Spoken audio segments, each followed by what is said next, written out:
audífonos, pero porque tal vez no tenía un traductor que hablara su lengua. Entonces, él no supo ni qué decir, ni entendía nada. Entonces, ahí como estudiante de leyes, podemos ver de que no hay un debido proceso para estas personas. A veces se va a escuchar fuerte o todo, y muchas veces hasta se le pueden violentar sus derechos. Entonces, todos salimos de la corte con un semblante un poco diferente, porque vimos ese proceso sistematizado, o sea, de que de 5 a 7 minutos pasaban 7 personas, salían esas 7 personas, volvían otras 7, salían esas 7, volvían esas 7, otras 7. Entonces, fue bien impactante todo ese proceso de la operación Streamline. Recuerdo que el siguiente día nosotros ya teníamos otro viaje académico y pues todos estaban preparando su proyecto porque ya se acercaba el día final. Y mi persona pues todavía no había trabajado en el proyecto más o menos. Y recuerdo que una mexicana, Verónica, me decía, Fernando, ¿pero por qué no vas a hacer proyecto? Me dice, entonces ¿a qué viniste, Jesús? Y me dice, yo no, sí tenés razón, Verónica. Entonces recuerdo que ese día me voy, estuvo temprano a la habitación y me pongo a encender la compu y la computadora no me encendía.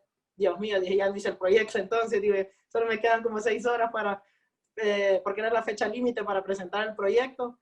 Entonces bajé a la recepción y habían 2 computadoras de escritorio. Entonces dije, bueno, voy a empezar a trabajar aquí. Y recuerdo que varios amigos hasta me fueron a buscar a la habitación y no me encontraron. Dijeron, Fernando se fue a pasear, se fue para algún lado. Y me puse yo a redactar ese proyecto. Y cuando me senté en la computadora, en la computadora me dije, ¿sobre qué hago mi proyecto? Entonces, porque era de todas las experiencias que habíamos tenido en SUSI, ya estábamos próximos a irnos a Washington para terminar, para hacer la última semana. Y dije yo, lo voy a hacer sobre el tema que más me impactó, que fue el tema de la migración y todo eso. Entonces, le puse a mi proyecto No Más Muertes Honduras. Igual que hay en Estados Unidos, de la organización de Álvaro, que se llama No More Death, solo que yo le agregué No Más Muertes Honduras. Y pues con un lema, que el lema sería Por un mundo sin fronteras. Ese fue el lema del proyecto. Y dije yo, bueno, voy a trabajar en este proyecto porque aprendí en SUSI sobre el famoso sueño americano, que no es lo que realmente se cuenta o se imagina en nuestros países. Porque todo el mundo sueña de que ese sueño americano es algo impresionante, de que es algo fácil, pero muchos no saben cuál es la travesía para poder llegar a la frontera, cuál es la realidad inhumana que se vive a diario de miles de latinoamericanos. En el caso de Honduras residen aproximadamente casi 980,000 hondureños de manera ilegal, fue el dato del año pasado. Entonces mi proyecto más que todo se enfocó como en crear esa concientización a las comunidades más vulnerables a emigrar de manera ilegal, y por este medio de mi experiencia, y como lo comentaba, fue algo parecido al de Alvin. Ahorita que Alvin lo estaba diciendo, dije, más o menos tenemos algunas similitudes, solo que utilicé ciertos pilares de la organización No More Death de allá de Estados Unidos, que era Socorro en el Desierto, que era como comentarles toda la ayuda que ellos tenían, era sobre la documentación de abusos que ellos tenían, sobre las muertes, el verdadero sueño americano, y como No Más Muertes. Fue desarrollar una campaña llamada No Más Muertes Honduras, que se enfocaba en demostrar el peligro que se ocurre al momento de realizar dicho viaje en el que se cruza la frontera, concientizar a la población más vulnerable, a la que inmigra de manera ilegal, el peligro que pueden pasar. También mediante ese proyecto creamos por este medio una red nacional para concientizar en temas de migración, y estuvimos trabajando de la mano con la CAN, que es el Centro de Atención del Migrante Retornado, que es ahí donde estuvimos viendo las realidades que ellos viven, y después ya venían con una mentalidad diferente al momento de regresar, porque ellos pensaban de que el camino era fácil, no, es que mi primo se fue, entonces todos lo miraban de una manera muy fácil, cruzar la frontera. Pero nosotros que tuvimos la oportunidad de solo estar por el desierto y que hicimos una caminata, recuerdo, por unos 40 minutos y yo ya no aguantaba. O sea, en 40 minutos que hicimos, estaba el sol como a unos 40 grados Celsius, o sea, era increíble. Y dije yo, ¿cómo hacen estas personas que están días, semanas, hasta meses inclusive? Y Fernando Paz con 40 minutos ya no aguantaba. Y que yo andaba con mis burros, andaba con mi bote de agua, con suero, andábamos con más frutas, andábamos con todo. Y esas personas que llevan hasta días sin tomar agua, entonces más que todo ese fue la orientación del proyecto. Gracias, Fernando. Tocaste un par de puntos importantes y que me voy a tomar un par de minutos para resaltar. El primero es que sí, estábamos ese día, lo recuerdo perfectamente, a 48 grados y es un calor seco, ¿no? Es un calor desértico. Y me empecé a sentir mal, no sé qué me estaba pasando en realidad, pero me dieron chocolates y me hidrataron, porque yo aparte soy de clima frío, entonces estaba sufriendo ese calor. Y también esa fue una de las situaciones que me invadieron, digamos, en la comodidad, porque a pesar de que nosotros íbamos con aire en el carro y todo, el simple hecho de bajarnos y de tratar de caminar en ese lugar era de por sí trágico, ¿no? Y lo que sucede alrededor de las experiencias de estas personas que pasan, como vos bien lo decías, semanas, pues definitivamente me tocó. Yo tuve la oportunidad también para compartirles de realizar un proyecto. Eh, cuando yo volví, eh, venía un poquito tocado también por las situaciones que habíamos visto, pero digamos que así como Fernando lo explicó, vimos el proceso de deportación de aproximadamente 40 personas. Pero, digamos, ahorita estamos participantes 86 personas y en Facebook nos están viendo 42 personas. El hecho de que seamos una cifra quita la gravedad de lo que realmente está sucediendo, ¿no? Porque detrás de cada uno de nosotros hay una historia, hay una vida, hay familias, y precisamente mi proyecto iba por eso, tratar como de despojar al sistema de las cifras y empezar a contar historias para que pudiéramos reconocer en la vida de estas personas que estaban en los procesos migratorios una similitud con nuestra vida, una similitud con lo que nosotros éramos y que nos preocupáramos un poquito más, ¿no? Un sentido, como lo decía Gisela anteriormente, más humanizador de la experiencia, ¿no? Que pudiéramos reconocer en el prójimo y que nos pudiéramos poner en sus zapatos un poco. Entonces hice un proyecto de documentación que me costó muchísimo hacer porque, como ustedes saben, el proceso migratorio, pues, entre todas las cosas malas que pueda tener, una de las cosas es que viola las leyes de países de destino. Entonces nadie está diciendo, en este momento yo estoy migrando, nadie levanta la mano para gritar eso. Entonces me costó mucho encontrar a las personas, pero en ese momento pues, sucedió algo bastante peculiar que no había sucedido y son los éxodos masivos de centroamericanos a Estados Unidos. Entonces en ese acompañamiento tuve la oportunidad de poder entrevistar a bastantes personas y conocer su historia de vida. Muchos de ellos buscando lo que Fernando decía del sueño americano. Entonces hablemos un poquito del sueño americano. Recuerdo la clase, bueno, Albi creo que quiere decir algo.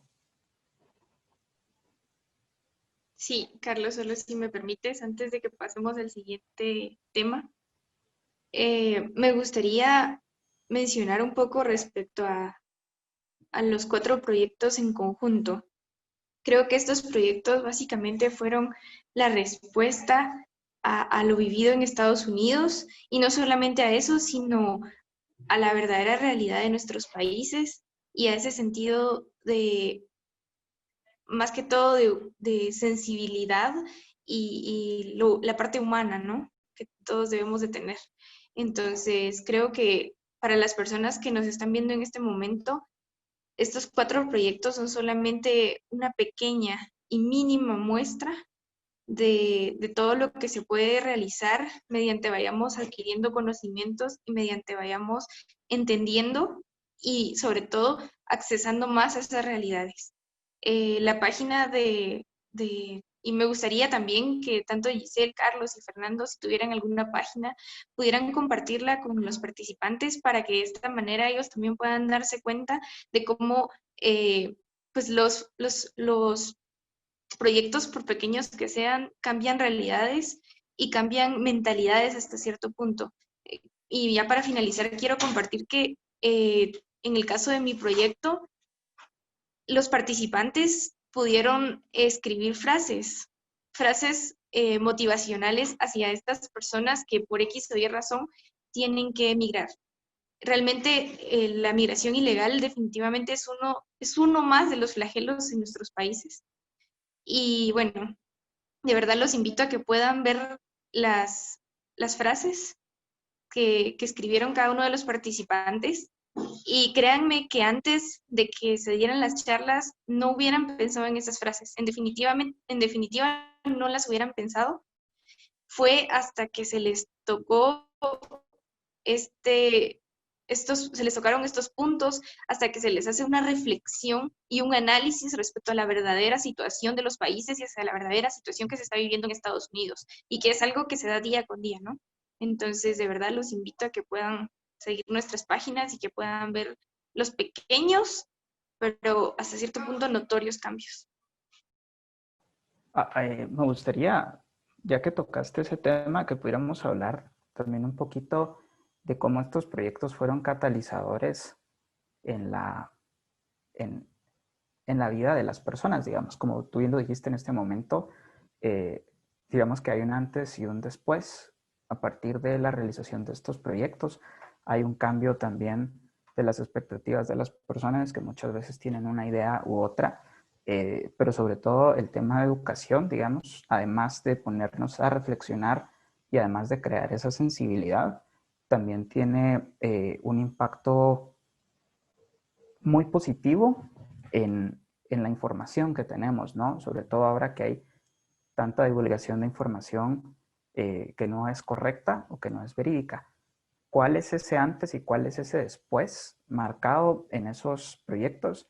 Y Alvin nos conversó ahorita un poquito, igual quiero volver al proyecto de Alvin en un momento, pero me gustaría empezar ahora de atrás para adelante. ¿Cuál es ese antes y cuál es ese después? ¿Cómo un proyecto de educación contribuyó a que las personas pudieran aclarar de una mejor forma sus expectativas, Fernando?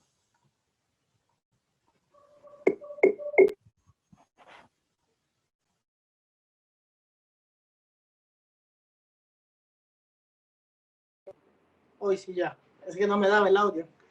El antes y el después, como te lo mencionaba, lo mencioné un poco sobre el proyecto, se dieron algunos talleres, se seleccionaron junto al Instituto de Migración de aquí de Honduras, algunas ciudades, las ciudades y barrios más vulnerables que tengan los altos índices de migración de manera ilegal. Entonces empezamos a trabajar fueron 8 talleres y exactamente el proyecto lo empecé hace 2 años, fue el 1 de septiembre del 2018 y ahorita estamos en 2 de septiembre, entonces exactamente fue hace 2 años. Estuvimos trabajando con personas que tenían, algunos que ya habían sido regresados, ya habían sido retornados de Estados Unidos, familiares de personas de que tienen, que es el sustento de esa familia que está allá en Estados Unidos, y también con personas que pensaban irse. Entonces estuvieron realizando esta serie de charlas y al comienzo, cuando les mostraba algunas imágenes, inclusive les mostré algunos videos, les hice esta pregunta al comenzar: ¿qué es para ustedes irse a los Estados Unidos? Entonces todo el mundo tenía como esa idea de que irse a los Estados Unidos es: no, yo voy a trabajar, voy a traer los dólares, y todo el mundo pensaba de que es algo fácil. Entonces, ya cuando mediante se estuvo dando el taller en estas colonias, que fueron 5 colonias de aquí de Tegucigalpa, y luego se expandió en algunos departamentos, pero eso ya fue como la continuación de ese proyecto que fue el año pasado. Entonces, ellos me decían, no, que la trayectoria es fácil, mi primo llegó en 3 semanas, yo tengo una tía que llegó en 2 semanas. Entonces, y mostrándole las imágenes y todo eso, ellos quedaron sorprendidos porque dicen: no, pero a mí mi primo me dijo que llegó fácil y toda esa situación. Más cuando yo les dije toda esa experiencia, ellos quedaron como con un panorama diferente. Entonces, ya viendo la realidad de que se vive al momento de cruzar. Entonces, el después de estas conferencias, de estos talleres, fue ver la realidad. O sea, ellos ahí quedaron como: ah, no, no es tan fácil. Ah, pucha, yo que a veces me quejo porque mi tío está allá y a veces no nos apoya o situaciones así. Entonces, fue impactante para ellos ver ese contexto, porque a veces las personas no se informan bien, porque a veces uno se mete en las redes y personas buscan información que no es verídica o buscan los famosos coyotes que no, rapidito te cruzamos y todo esto, más ellos no les dicen el riesgo, que en un momento llega migración, pues estos coyotes los dejan botados ahí en los niños, a la gente, cuando ellos pagan, porque les voy a dar un dato: aquí en Honduras aproximadamente para llegar a cruzar una persona hasta Estados Unidos, el coyote anda cobrando de 10,000 a 14,000 dólares por persona. Entonces un costo, ya puesto en lempiras, son más de 100,000 lempiras, un costo bastante alto para Honduras y que no dan garantía tampoco. Entonces ahí donde yo les exponía, Imagínense ustedes que van a hacer una inversión de 5.000 a 10.000 a 14.000 dólares, que con eso ustedes pueden empezar un proyecto pequeño emprendimiento en sus colonias.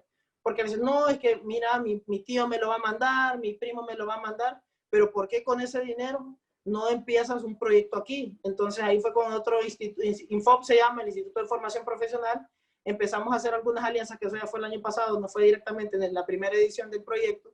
Entonces con los que empezaron a hacer talleres de costura, distintos talleres para que ellos puedan emprender, no solo quedarse porque ellos decían, ah, bueno, entonces con lo que me mandan a mí para irme de manera ilegal, yo puedo empezar mi pequeño negocio. Entonces, básicamente eso. Sí, y digamos que este tema, lo que dijiste es bien importante, ¿verdad? Porque precisamente ha faltado de nuestra parte y creo que sería algo muy interesante que los SUSIs, quienes tuvimos la oportunidad de convivir con este fenómeno de forma más directa, pudiéramos proponer. Ha faltado como una línea de atención también a las personas que tienen algún vínculo con comunidades o con diásporas en Estados Unidos, porque el mayor, el área que más aporta, digamos, al Producto Interno Bruto actualmente son las remesas en Guatemala. Entonces eso nos habla un poquito también de que en lugar de seguir como incentivando el proceso migratorio, que es muy desgastante tanto para la sociedad como para las personas, podrían trabajarse proyectos de activación económica local, por ejemplo. El desarrollo económico local es uno de los retos pendientes que se tienen. Creo que Fernando lo decías muy bien, lo que se puede hacer aprovechando también que existe una especie de capacidad que se ha desarrollado en ese intercambio incluso desde lo institucional, ¿no? Los gobiernos locales han sido apoyados también por los gobiernos internacionales. El tema de la cooperación internacional en estos países es muy fuerte y nos ha faltado como dinamizarlo un poquito. Una duda, Fernando, todavía no he terminado con este tema. ¿Cuántas personas estuvieron presentes en el proyecto? ¿Y a qué comunidades abarcaste? Al comienzo solo fueron, en el 2018, en la primera edición, fueron 280 personas, 290, fueron los que terminaron, comenzaron como 350, pero al final, como eran varios talleres, solo terminaron 280 en estas 5 comunidades de aquí de Tegucigalpa. Ya el año pasado le di un seguimiento, ya no tanto lo vinculé directo con SUSI, sino que fueron con otras organizaciones, que es lo que le mencionaba, que era Infop y otras, y el año pasado este proyecto ya tuvo un alcance casi de 500 personas, porque empezamos a trabajar con esos talleres de emprendimiento y todo eso.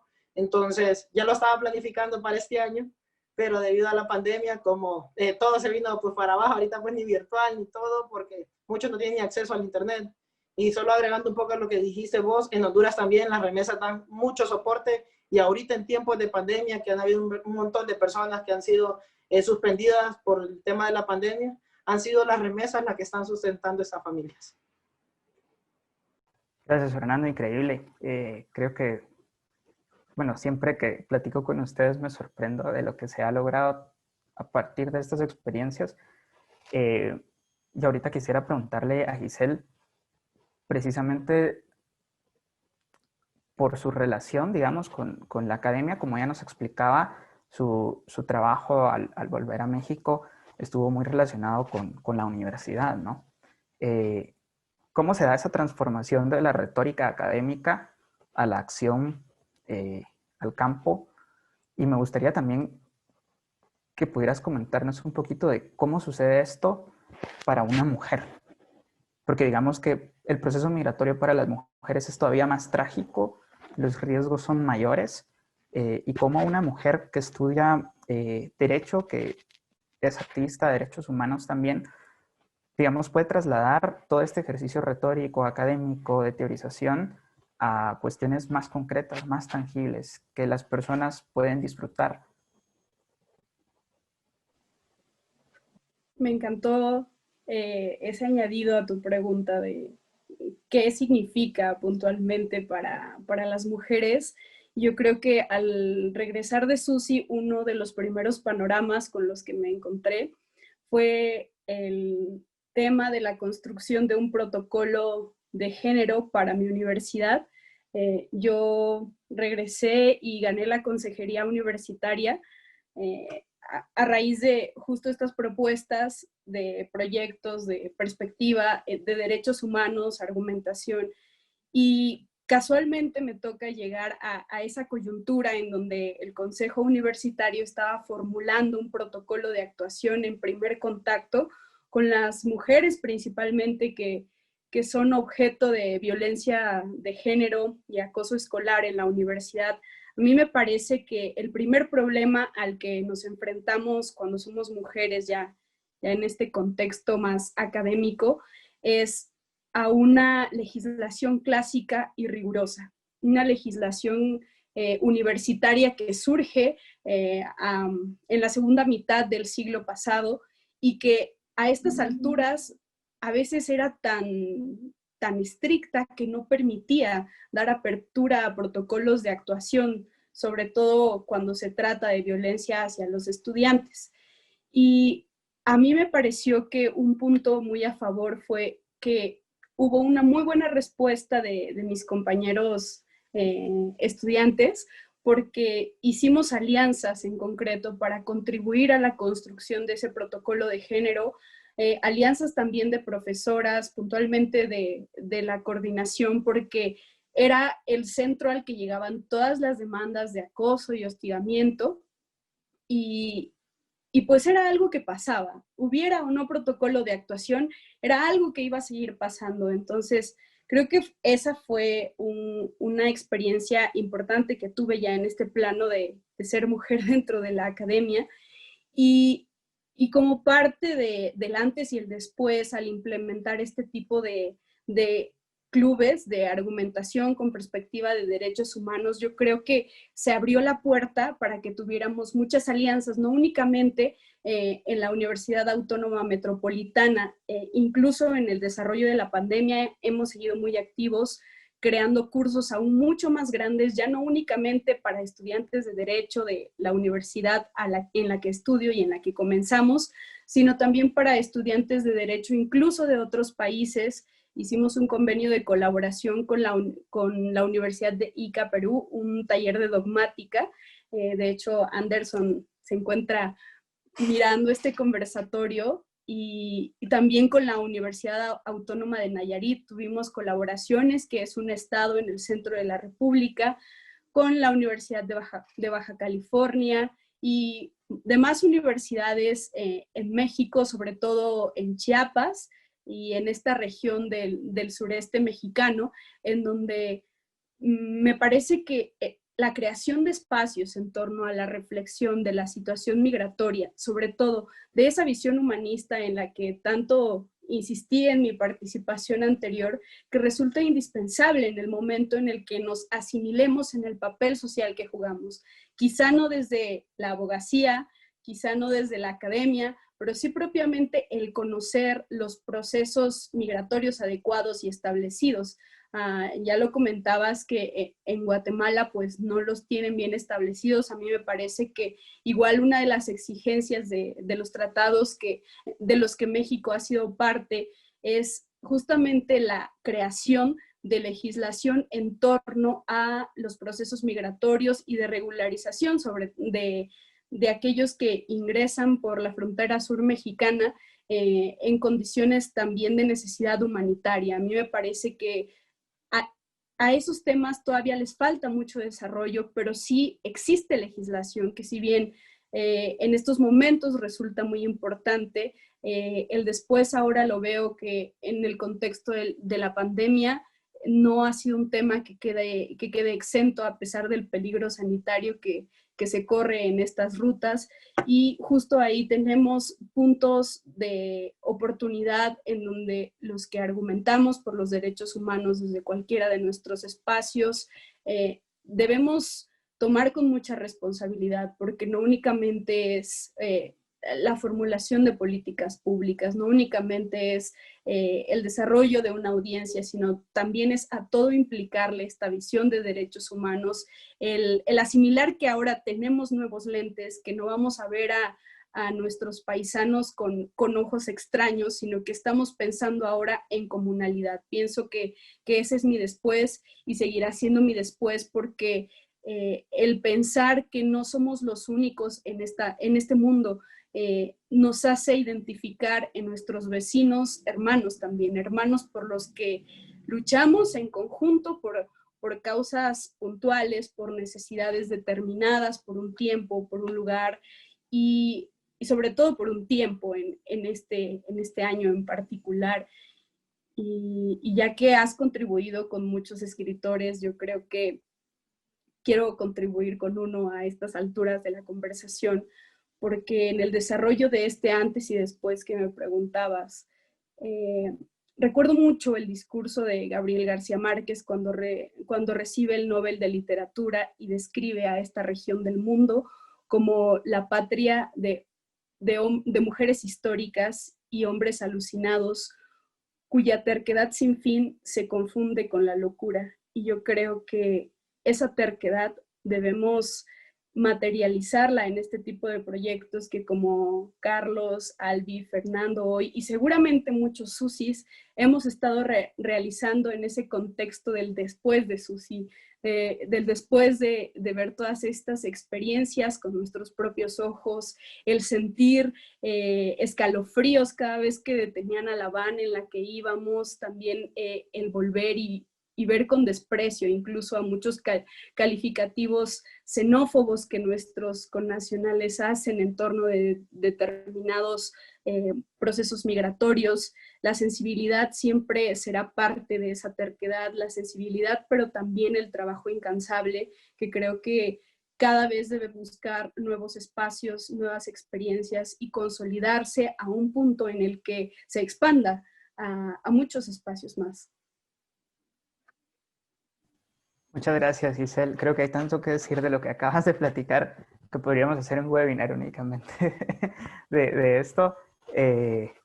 Me encanta sobre todo la postura desde la sensibilidad, y Albi nos ha conversado un poquito del antes y después de su proyecto, antes de que hiciéramos esta serie de preguntas y de que nos metiéramos a tocar un poco el tema de educación. Pero me gustaría preguntarle a Albi, con quien compartimos domicilio, digamos, vivimos en la misma ciudad, ¿qué papel tiene que jugar esa sensibilidad que construimos, ¿no? ¿Cuál es el paso para construir esa sensibilidad? Sobre todo porque hemos visto que han existido últimamente pues ciertos actos en contra de los mismos migrantes retornados, ¿no? Que son guatemaltecos como nosotros. Pues hay también muchas situaciones alrededor de la movilidad, de lo que está sucediendo por la pandemia específicamente, pero digamos que tenemos que construir todavía una comunidad que sea mucho más sensible con este proceso para que lo pueda hablar sobre todo. ¿Cuál crees, Albi, que es ese siguiente paso? Tú que tuviste la oportunidad de compartir con personas pues de comunidades vulnerables, digamos. Sí, bueno, yo creo que algo fundamental y mi después siempre sería apostarle a la educación. Es justo como se denomina este taller, este webinar, y es algo bien importante, ¿verdad? Tenemos que apostarle a la educación, tenemos que seguir demostrando que a pesar de todas estas realidades, siempre hay alternativas, siempre hay formas de ser más sensibles, formas de luchar por los derechos humanos, formas de realizar cambios notorios y desde nuestros espacios, ¿verdad? Entonces, yo pienso que estos proyectos vienen a ser realmente una pequeña respuesta hacia las necesidades de las personas. Y de nuevo, yo menciono muchísimo la empatía. Tenemos que ser súper empáticos en ese sentido, porque como estudiantes universitarios tenemos la oportunidad de poder analizar la situación que nos encontramos viviendo en los países, la falta de oportunidades que son básicamente lo que genera que estas personas tengan que emigrar y que lo hagan de una manera ilegal. Hay razones intrínsecas que sí tenemos que analizar desde un punto de vista amplio y abierto, porque estas razones vienen a contribuir, ya lo decía Fernando, en las sociedades, ¿verdad? Entonces, finalmente yo creo que lo más importante es apostarle a esto, a la educación, a no dejar de realizar proyectos, no dejar de movilizar todo aquel conocimiento que hemos adquirido, pero sobre todo no dejar de actuar en pro de estos derechos, en no dejar de actuar en pro de que las personas puedan generar también un pensamiento propio, generar ideas y un pensamiento crítico más que todo, ¿verdad? Porque ya les decía, a mí realmente me causó una gran tranquilidad, algo inexplicable el hecho de poder recibir noticias de personas que estuvieron dentro del programa, dentro del taller, y que digan, bueno, es que ahora nosotros estamos emprendiendo. Eso es algo que realmente da muchísima satisfacción, muchísima tranquilidad. Y bueno, yo creo que es eso, ¿verdad? Apostarle siempre a la educación. Entonces, Albi, creo que todos compartimos ese sentimiento, una apuesta que necesitamos hacer por la educación, por los procesos a largo plazo también, por los procesos humanos y de reconocernos desde cierta formalidad como lo que somos, ¿no? Creo que eso es muy importante. Tocabas también un punto que a mí me parece muy, muy especial y que también lo habíamos medio tocado antes, ¿no? Pero creo yo que vale la pena reflexionar un poquito sobre esto y es el tema de las alternativas, ¿no? ¿Existen alternativas a los procesos migratorios personales o familiares? ¿Existen otras formas de poder salir adelante? Y eso, digamos que está muy, muy amarrado a cuáles son los anhelos que tenemos como individuos, como sujetos o como sociedades.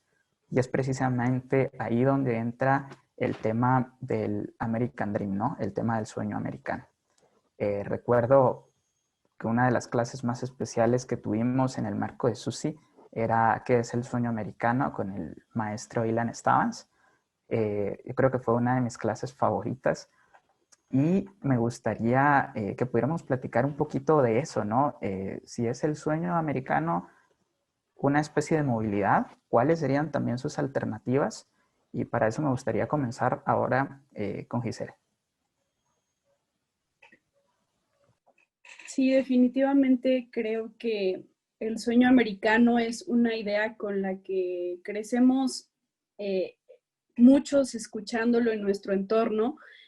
Soy del sur de México, del estado de Oaxaca, y recuerdo aquellas imágenes de mi infancia de pueblos prácticamente vacíos, en donde en los periódicos leía también que se acrecentaba la situación de los pueblos fantasmas. Y cuando nos planteas esta idea para conversar en este día sobre el sueño americano, creo que es un mito y también un ideal con el que he venido creciendo en mi entorno, porque los procesos migratorios se alimentan por algo, a veces no necesariamente por la aventura de querer ir a Estados Unidos para cambiar en el sentido académico, en el sentido profesional, en el sentido económico, sino también en aquellas familias de la provincia mexicana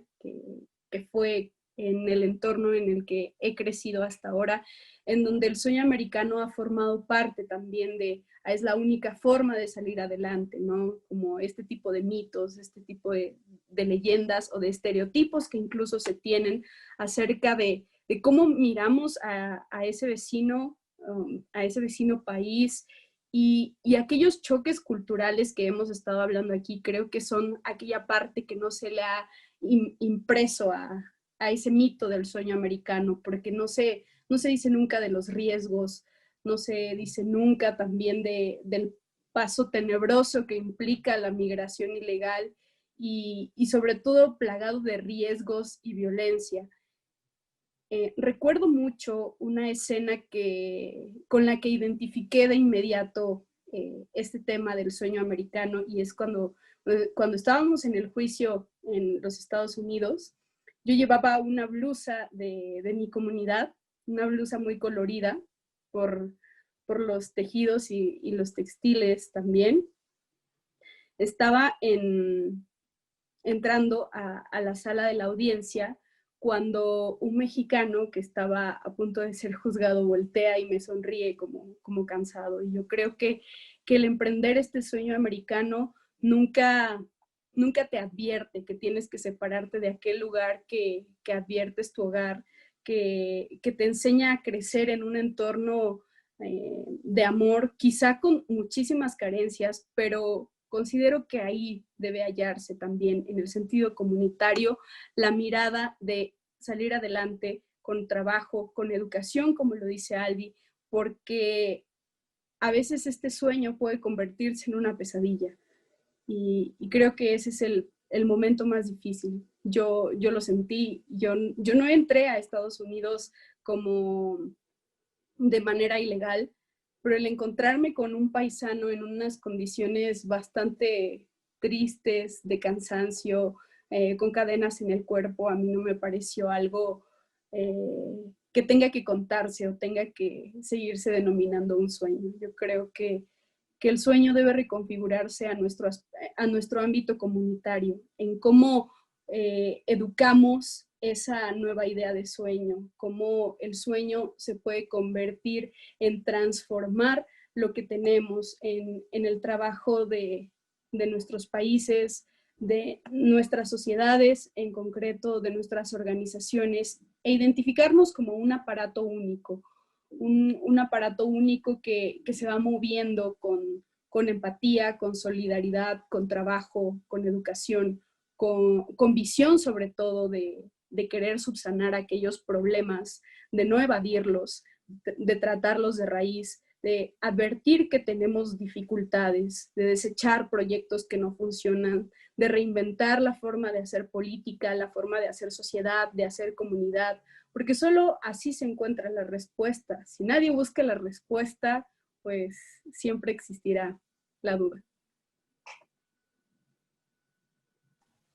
No, súper de acuerdo contigo, Giselle.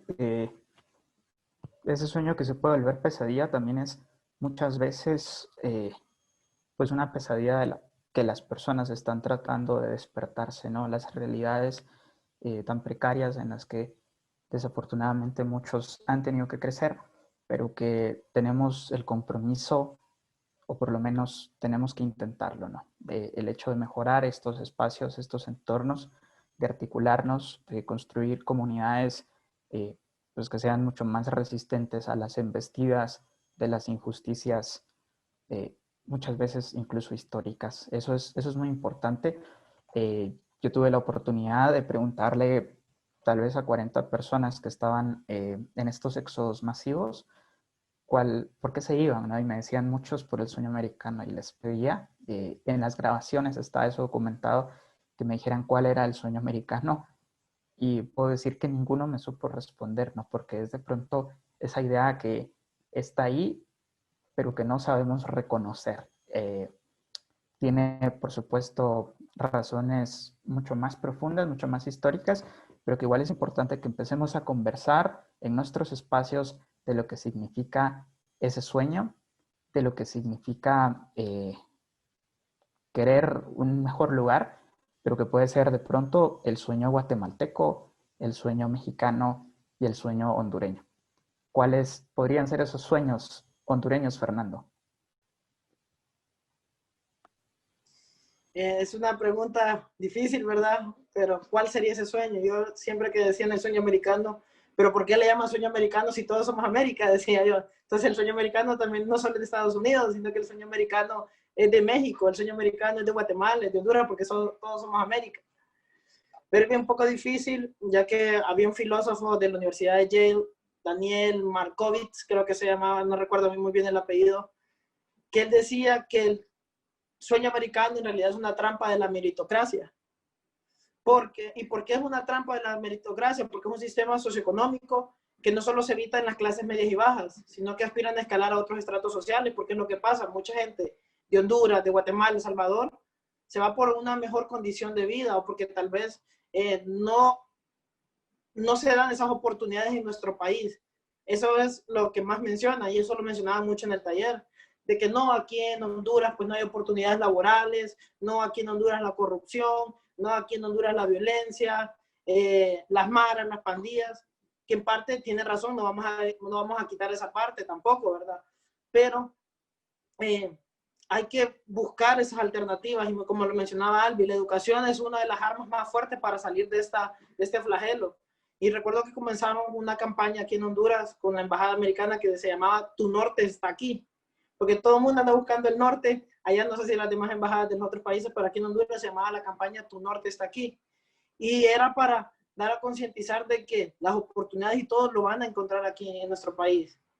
Nada más de que muchas personas están acostumbradas a tal vez a solo estirar la mano o esperar que lleguen las oportunidades, pero no salen a buscar esas oportunidades.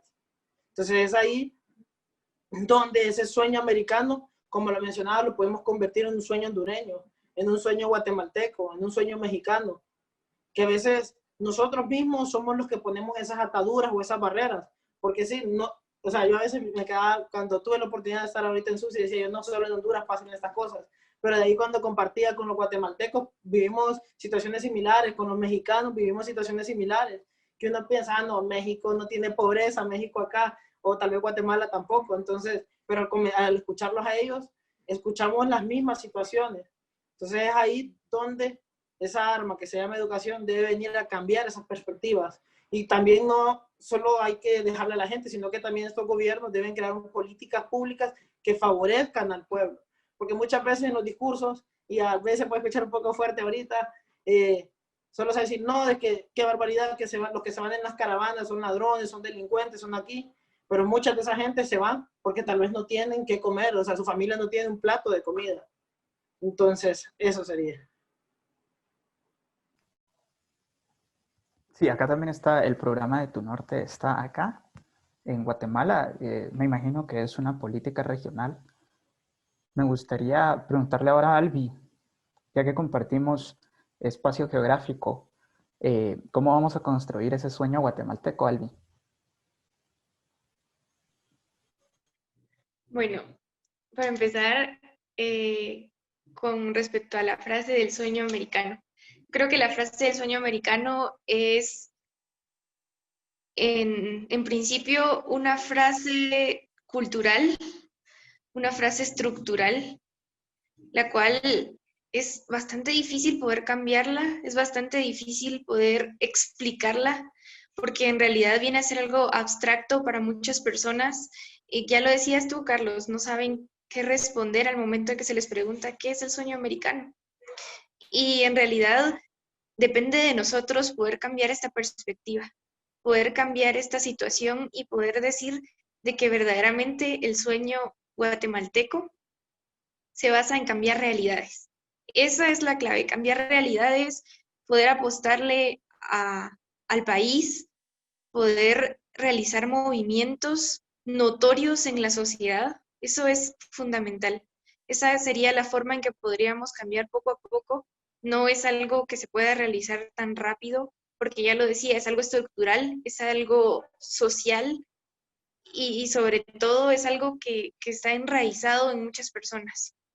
Y este sueño americano viene a ser, como ya lo mencionaba antes, dentro de mi proyecto, es un sueño truncado. Hay muchos sueños que iniciaron como ideas positivas, como ideas para generar cambios, como ideas para tener más oportunidades, pero no nos detenemos a pensar cuáles son esas oportunidades que estamos buscando, si solamente estamos buscando oportunidades laborales o si verdaderamente estamos buscando oportunidades que cambian realidades de raíz. Y esa es verdaderamente la respuesta, analizar cuáles son los proyectos que van a cambiar realidades de raíz.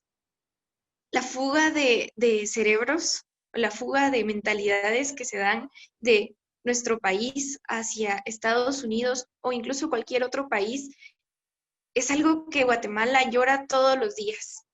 Realmente es una situación bastante lamentable. Tenemos personas maravillosas en nuestros países con una calidez única y que en realidad sí podemos realizar grandes cambios. Entonces, el verdadero sueño guatemalteco, y yo podría decirlo porque me siento identificadísima con Quetzaltenango, el verdadero sueño quetzalteco se trata de poder realizar cambios de raíz, ¿no?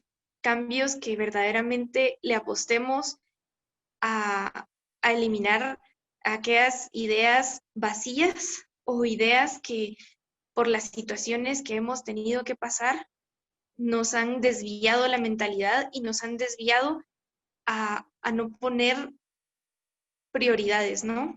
A enfocarnos en oportunidades que verdaderamente no nos beneficien solamente a nosotros. Yo siempre pienso que no podemos estar enfocados en el individualismo. Es algo bastante importante tomar en cuenta que necesitamos cambios que verdaderamente se pronuncien en la sociedad. Entonces, eso sería. Muchas gracias, Avi. Tenemos ya poco tiempo. Sin embargo, quiero invitar a las personas que han estado pendientes de la plática por medio de Zoom y por medio de Facebook a que nos hagan llegar sus preguntas. Han llegado ya varias, pero igual vamos a tratar de resolver algunas al finalizar este evento. Yo quisiera pues también platicar un poquito de algo que en palabras de Valeria Luiselli es el árbol genealógico de los que migran, ¿sí? La migración tiene un efecto natural de dividir a una familia, a una sociedad, por dos mitades, los que se van y los que se quedan. Y si dibujáramos en el mapa del hemisferio la historia de cada ruta migratoria, digamos que tendríamos esa cicatriz muy presente en el mapa, pero una cicatriz que también queda en las vidas de las personas que han sido directa o indirectamente afectadas por este fenómeno, digamos. Personas que han decidido migrar. Refiriéndonos al árbol genealógico de los que migran, a mí me gustaría que pudiéramos reflexionar un poquito sobre la crisis humanitaria, política, que es la migración. La discusión tiene que ser local o regional. ¿Es un problema de México, es un problema de Estados Unidos, es un problema de Guatemala o de Honduras, o es un problema que necesita soluciones colaborativas, soluciones de cooperación entre los países? No sé qué es lo que piensan ustedes sobre esto. Me gustaría empezar.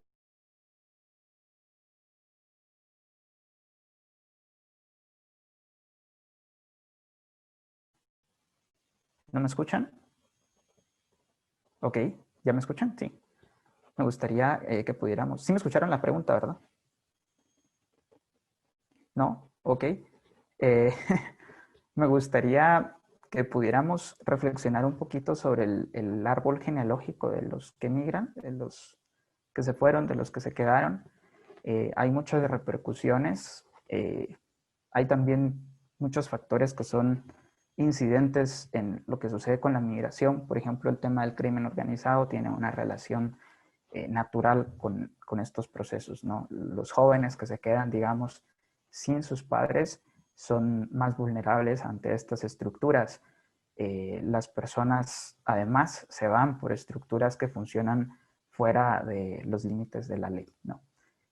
Pero me gustaría que platicáramos un poquito sobre la solución. ¿Es una solución local o regional? ¿Es una solución que tiene que encontrar Estados Unidos o Guatemala o México o que tiene que encontrar Honduras? ¿O es algo que tenemos que construir en una cooperación entre los países? No sé qué piensan ustedes. Vamos a comenzar con Albi para retomar un poquito el orden de cómo veníamos hablando y que ya podamos pasar a la parte de las preguntas. Claro. Bueno, yo creo que si tratamos la migración ilegal, viene a ser un problema que realmente hace sufrir a la sociedad. Es un problema que estructural, es un flagelo para la sociedad y realmente las personas que están de un lado y de otro tienden a tener bastantes problemas a futuro.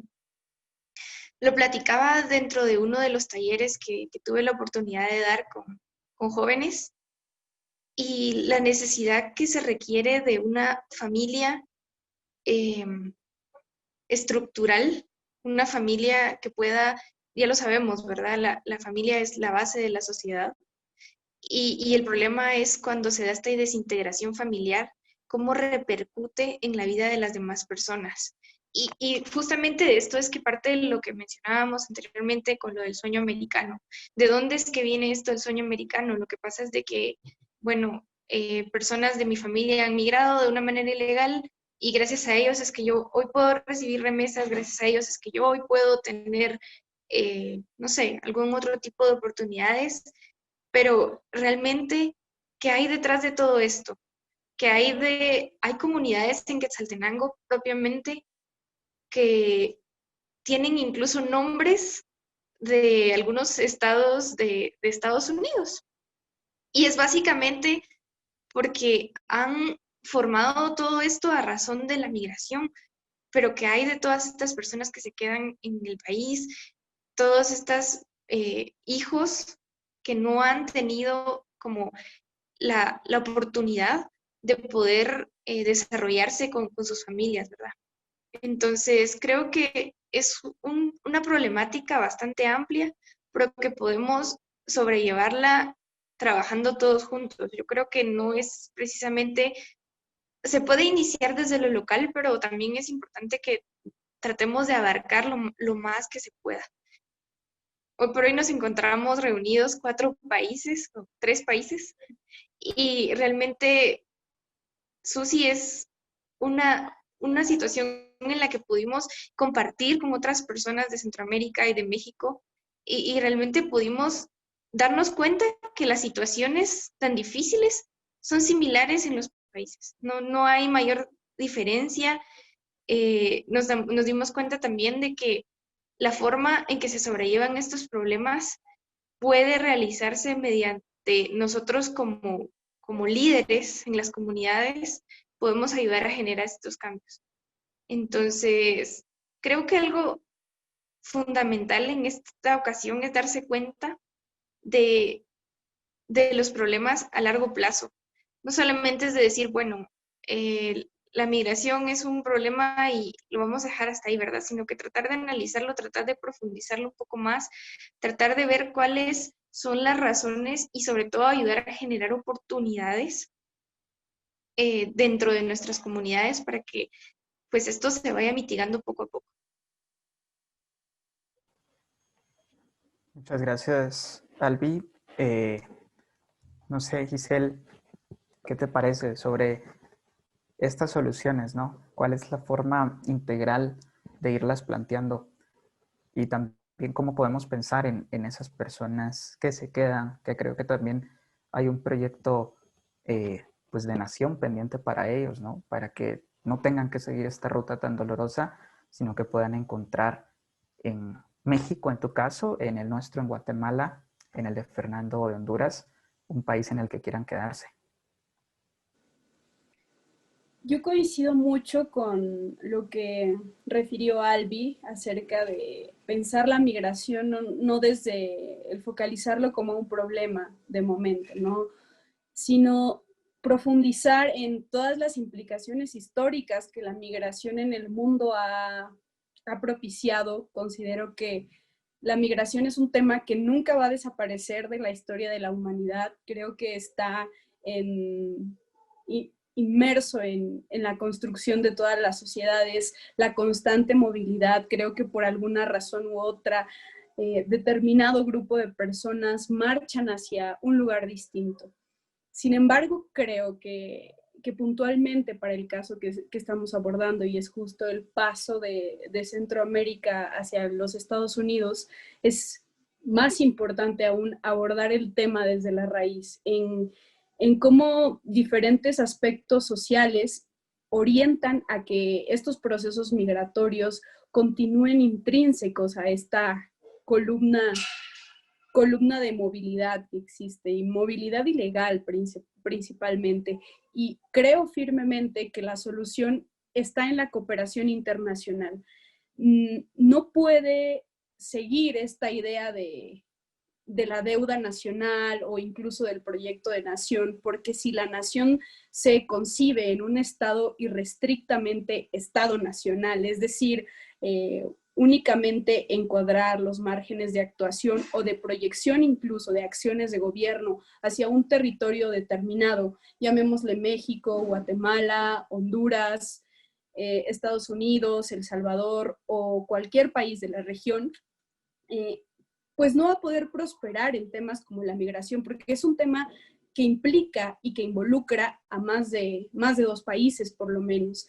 Y si no existe esta cooperación, esta voluntad de los gobiernos, la voluntad diplomática sobre todas las cosas, de formular vías adecuadas en donde la razón humanitaria también sea una de las premisas fundamentales de las actuaciones y de los reglamentos en tratándose de asilo político o de refugio, porque a mí me preocupa mucho las circunstancias de determinados regímenes en América Latina, principalmente el caso de Nicaragua y el caso de Venezuela.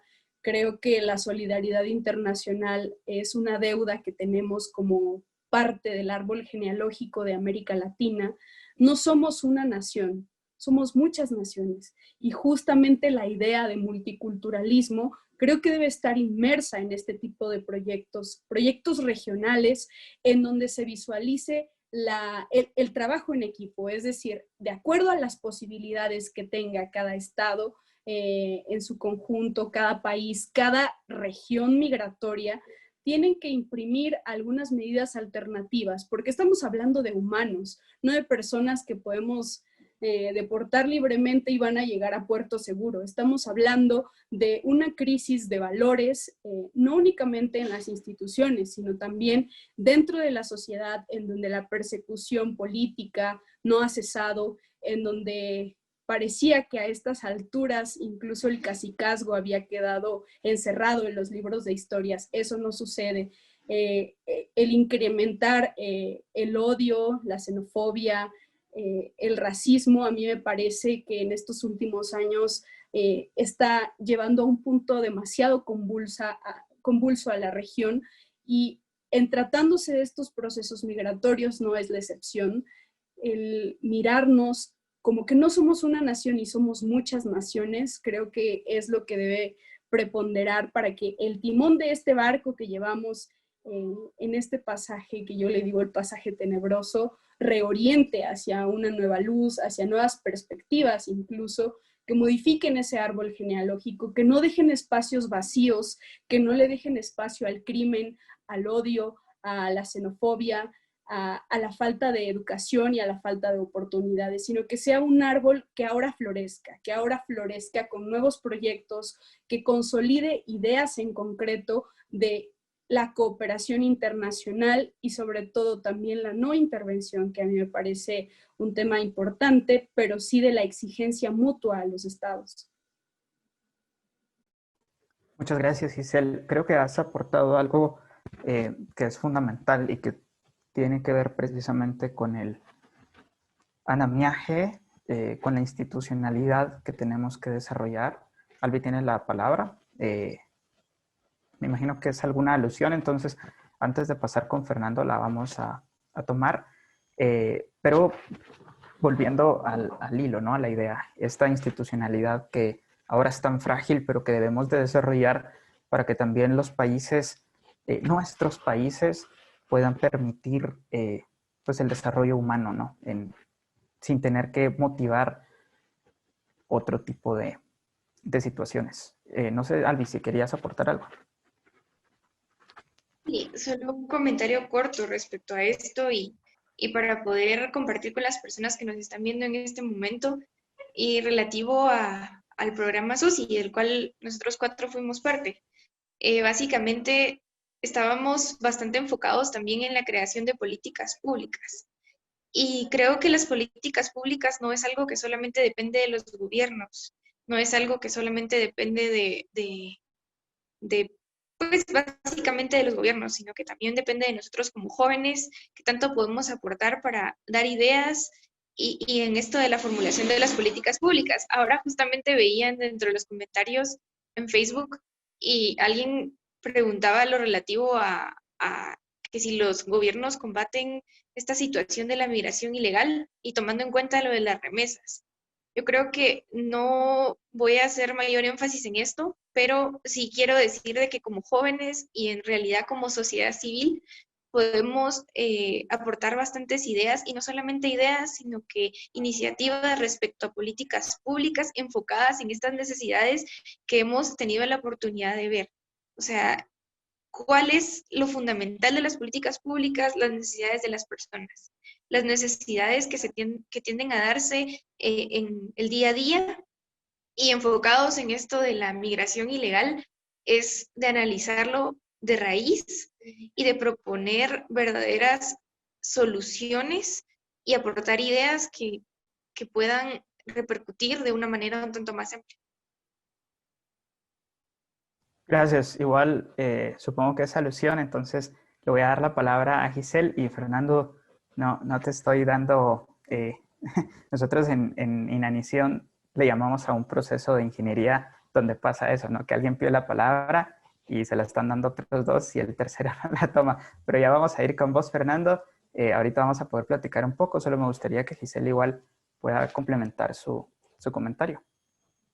Muchas gracias, Carlos, y perdón, Fernando, por robarte espacio. A mí me parece justo la respuesta que le dabas a la pregunta que nos pusieron en Facebook, Albi, en si los gobiernos no combaten contundentemente la migración ilegal y la trata internacional, yo creo que nunca va a ser suficiente. Por eso es importante que no perdamos de vista que la cooperación internacional es elemental en cuanto al trato de la migración y más cuando estamos hablando de la trata de personas. Esto es algo que supera las leyes nacionales, por eso es un proyecto multinacional y multicultural. Y nada más. Gracias. Ahora creo que sí nos vamos a ir con Fernando, pero precisamente las reflexiones que ambas decían pasa un poco por si la migración es una consecuencia o no lo es, ¿no? Yo creo que hay problemas estructurales que la motivan. Es mi apreciación personal y creo que precisamente el combate a la migración, como muchos otros de los males que tenemos, pasan por resolver precisamente todos estos problemas que hay, que han sido históricos, que son estructurales, la pobreza, por ejemplo, la desigualdad y todas estas cuestiones que de alguna forma vienen a ser detonantes de otros males que son más emergentes y que los tenemos más a la mano, pero que no precisamente son lo que debamos combatir, sino que debemos de buscar, como bien decían ustedes, soluciones que sean un poquito más profundas, que podamos atacar un poquito más a las raíces. Y es por eso que como ex becarios hemos apostado por proyectos de educación, ¿no? Porque entendemos que el impacto de estos proyectos puede tener mejores consecuencias a que si únicamente hacemos un abordaje superficial de un problema tan complejo y tan dramático. El tema del abordaje de la política pública, el tema del fortalecimiento institucional, son precisamente esas ventanas que nos pueden dar chance de mejorar y de impactar con las condiciones. Y para darle la palabra a Fernando, ya entrados un poquito también en este tema, me gustaría hablar, ya que Giselle citó a García Márquez, hay una frase de García Márquez que me gusta mucho que es un poquito sobre el país que tenemos. Y dice, la voy a leer, todavía nos queda un país de fondo que descubrir en medio del desastre y estamos en un momento urgente de amarlo para que nos merezca. Fernando, contanos un poquito esas soluciones locales o regionales, cómo deben de abordarse y cuál es la forma más responsable también de ir saliendo a esta crisis, ¿no? De ir dándole pues una salida como lo merece, con el tiempo y con el respeto a las personas que han atravesado estos procesos. Pues como lo mencionabas, este problema pues es un problema regional. Eso tenemos que tenerlo claro, que es un problema regional, pero primeramente debe ser tratado de forma local, porque puede ser que tengamos similitudes en algunas situaciones o circunstancias, pero primero hay que tratarlo de manera local, porque puede ser de que en Guatemala la situación sea diferente a la de Honduras en algunos aspectos del cual sea el motivo de migración, pero es un problema regional. Eso no lo vamos a decir de que ese problema solo es de Honduras o que solo es de México, solo es de Guatemala, pero ese combate, como lo mencionaba, es un combate estructural, que yo lo estaba pensando en tres áreas o en tres formas, que es un problema estructural, es un problema de políticas, y es ahí donde nosotros como jóvenes debemos de salir. Y esas pequeñas acciones que nosotros estamos haciendo, ahorita nosotros solo somos un espacio de 4 becarios SUSI. SUSI aproximadamente tiene 10, 11 años, creo ya va por la generación número 11, creo que la generación de Giselle fueron a 11. Han generado pequeñas acciones, generan un gran cambio. Y es ahí donde de manera local necesitamos saber cuáles son las causas, porque muchas veces se hacen investigaciones, se invierten millones y solo dicen, no, la causa es la pobreza, y ahí nomás le encierran, la pobreza. ¿Pero por qué? O sea, solo nos ponen ahí la pobreza y eso es todo. O sea, la causa que porque las personas están emigrando es la pobreza o es la falta de educación, pero no indagamos o no trabajamos a ciencia cierta sobre esta temática. Y en el caso de Honduras, Honduras es la quinta población de inmigrantes que crece en los Estados Unidos y es la segunda junto a Guatemala y El Salvador, es la segunda en México. Y la situación aquí en Honduras se puso bien complicada, compartiéndole un poco de Honduras después de la crisis postelectoral que tuvimos en el 2017, que donde vino aumentando aproximadamente, lo mencionaban varias casas de inmigrantes de Guatemala y de México, de que aumentó un 30% después de esta crisis postelectoral. Entonces aquí vemos que ingresa otro factor, porque los factores que todo el mundo pensaba, o los factores que más sobresalen, es falta de educación y pobreza. Pero aquí entra un factor nuevo que es una crisis política, que tal vez Guatemala y México no la están viviendo tan fuerte como se vivió en su momento aquí en Honduras. Entonces, ya sabemos que es un problema regional, que lo vamos a tratar de manera local, pero no lo vamos a dejar de manera local. Al momento de encontrar todas esas situaciones, es donde nos mencionaba Giselle, que son las voluntades diplomáticas o la cooperación, porque no podemos dejarlo de un lado, de que solo lo vamos a tratar, no, Honduras solo va a ser Honduras y Honduras va a tratar este tema y no va a trabajarlo con Guatemala. ¿Sí? Para poder irse a Estados Unidos tienen que pasar por Guatemala, tienen que pasar por México. Y muchas veces estas voluntades diplomáticas se cierran o por estar recibiendo, y vas a escuchar fuerte lo que digo, o por muchas veces por estar recibiendo fondos por estos temas, a ellos les conviene muchas veces que sigan aumentando estos índices. Entonces, básicamente eso.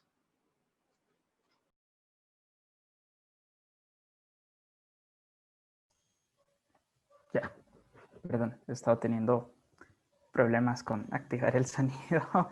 Les agradezco muchísimo. Ha sido una conversación verdaderamente exquisita con ustedes, además de que me ha dado un gusto enorme poder saludarlos nuevamente. Tenemos algunas preguntas que son bastante interesantes. Sin embargo, a mi consideración, creo que se prestan también para otro webinar.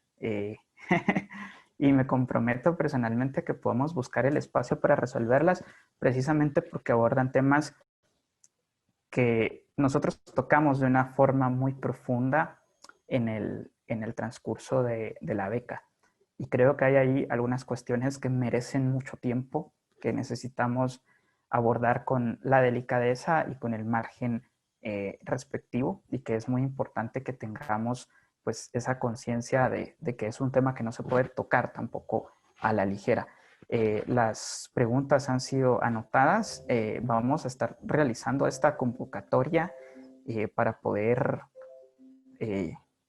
resolverlas específicamente bajo la temática adecuada.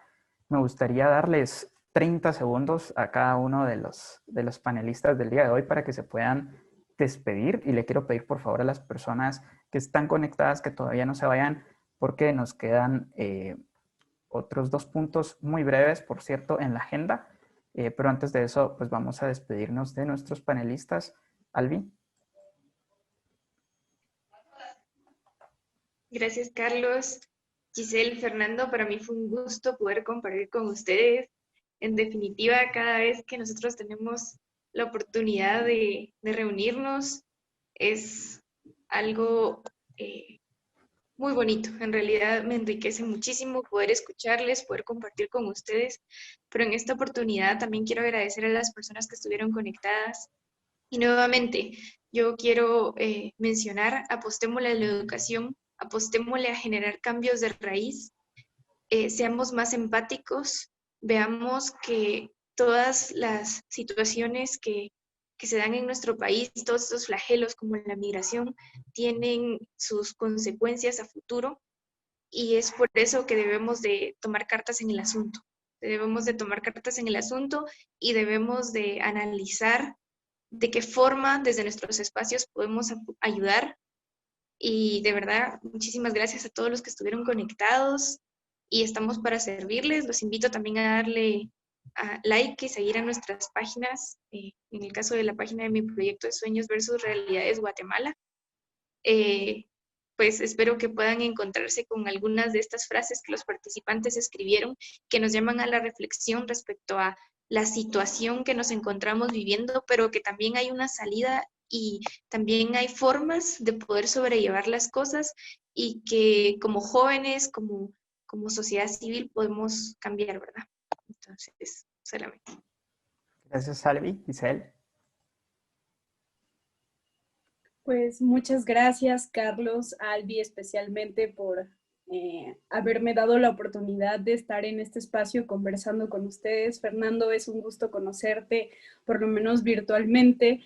Muchas gracias a la GEDE por organizar este tipo de espacios y también a las personas que han estado desahogando sus preguntas con Carlos y que esperemos pronto tengan respuestas en un conversatorio más.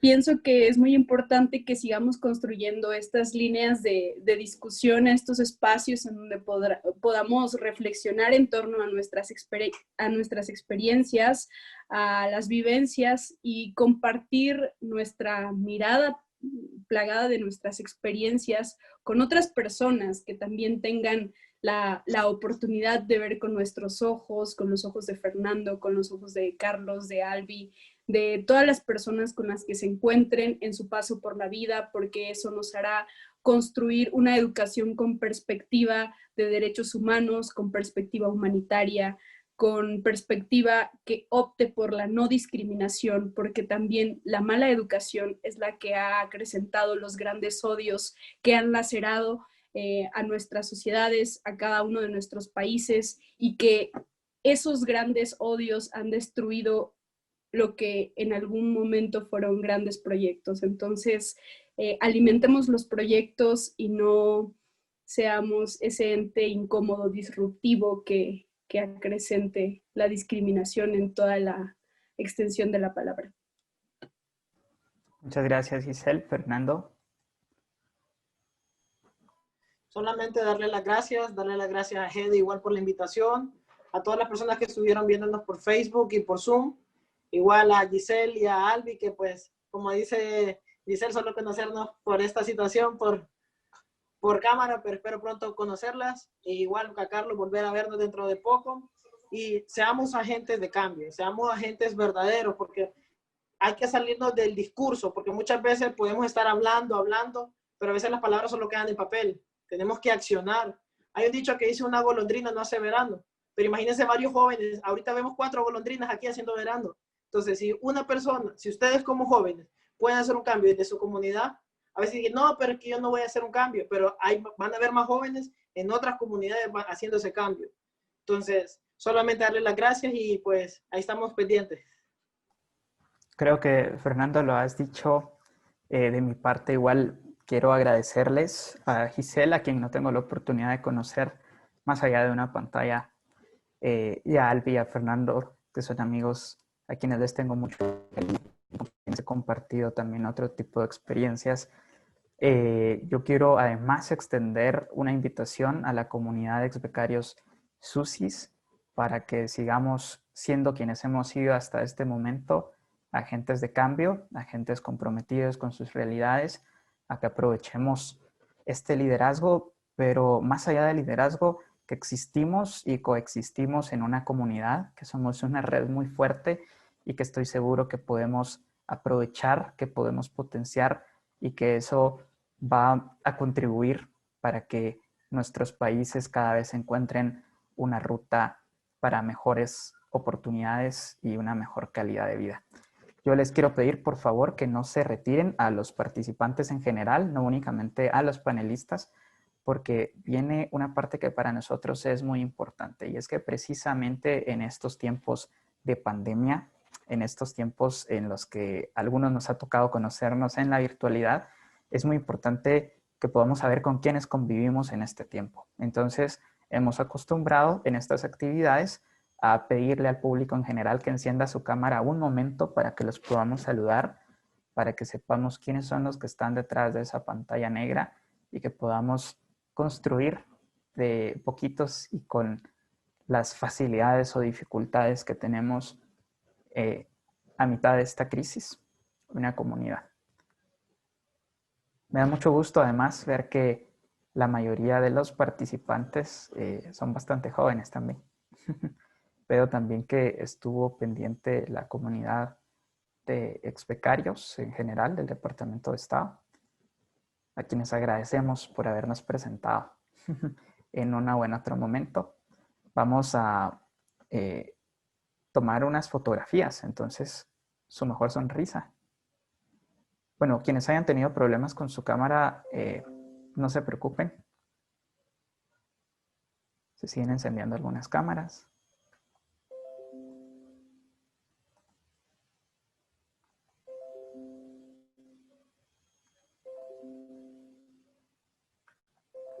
Perfecto.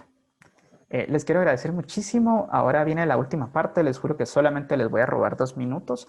Esta parte es muy importante para nosotros porque nos permite poder evaluar el trabajo que hemos estado realizando y nos da posibilidades de poder realizar más actividades de este tipo. Entonces, en los próximos 2 minutos estará abierta una encuesta. Para nosotros es muy importante que la puedan llenar. Mientras tanto, les quisiera compartir que la convocatoria a este tipo de eventos y al webinar que realizaremos en un futuro para poder seguir tocando este tema, pueden encontrar las convocatorias en nuestras páginas de Facebook. Está la página de AGEDE, estoy poniendo el enlace en el chat en este momento. Está la página de State Alumni también. También estoy colocando en el chat. Está la página de la Embajada de Estados Unidos en Guatemala. En este momento les coloco también la información.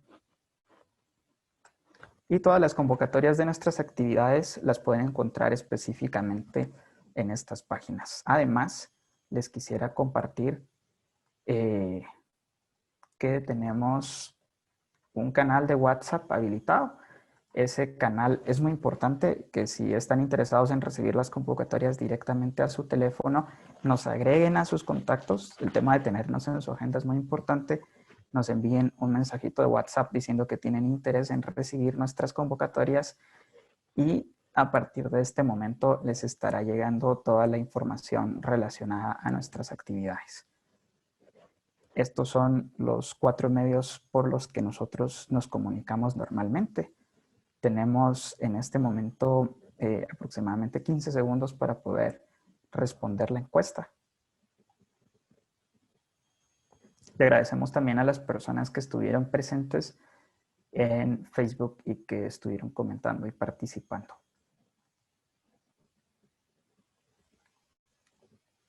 En este momento vamos a cerrar la encuesta. Todavía están llegando un par, le vamos a dar otros segunditos.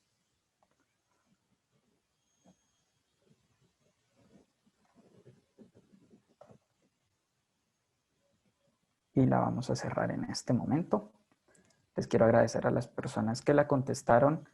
Sin más, quisiera agradecerle especialmente y con mucho cariño a Fernando, a Albi y a Giselle por haberse tomado este tiempo para que pudiéramos conversar. Como les dije, fue una conversación que me trajo muchos buenos recuerdos, pero que además me sigue motivando para que fortalezcamos esta red y esta comunidad de expecarios SUSIS a lo largo del continente. Queremos agradecer también a la Embajada de Estados Unidos en Guatemala por el apoyo en la realización de estas actividades. Para AGEDE significa mucho poder converger en estos espacios de diálogo y de reflexión y construir esta comunidad, sobre todo en una realidad condicionada por la pandemia del COVID-19.